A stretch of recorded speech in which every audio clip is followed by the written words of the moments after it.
5 తిరువల శనివారం మాకు చాలా ప్రత్యేకత. ప్రతి వారము కూడా ఇంట్లో దీపం అయితే పెట్టుకుంటాము ఇలా పిండి దీపాలతో. అలాగే వీలైన వాళ్ళు టెంపుల్ కూడా వెళ్తూ ఉంటారు. నేనైతే ప్రతి వారం నేను పూజ ఎలా చేసుకుంటున్నాను, టెంపుల్కి ఎలా వస్తున్నాను అన్నది నేను ప్రతి వీడియోలో అయితే చూపిస్తాను. ఇదైతే మొదటి శనివారం పూజ. అంటే నేను లేట్గా పెడుతున్నాను, అంటే ప్రతి వారం కంటిన్యూగా పెడదామని చెప్పి లేట్గా అయితే పోస్ట్ చేస్తున్నాను. ఇదైతే ఫస్ట్ శనివారం ఇంట్లో పూజ చేసుకొని మా ఇంటి దగ్గరలో ఉన్న అప్పలాయగుంట టెంపుల్కి అయితే వచ్చాము. సో తిరుపతిలో ఉన్న ప్రతి ఒక్కరూ కూడా ఖచ్చితంగా ఈ శనివారాల్లో అయితే ఖచ్చితంగా మొక్కుతూ ఉంటారు.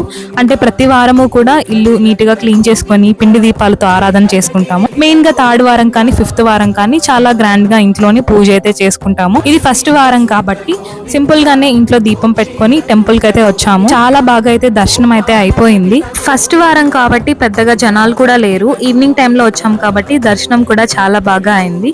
రెండవ శనివారం వీడియోతో మళ్ళీ కలుద్దాం. Subscribe to our channel.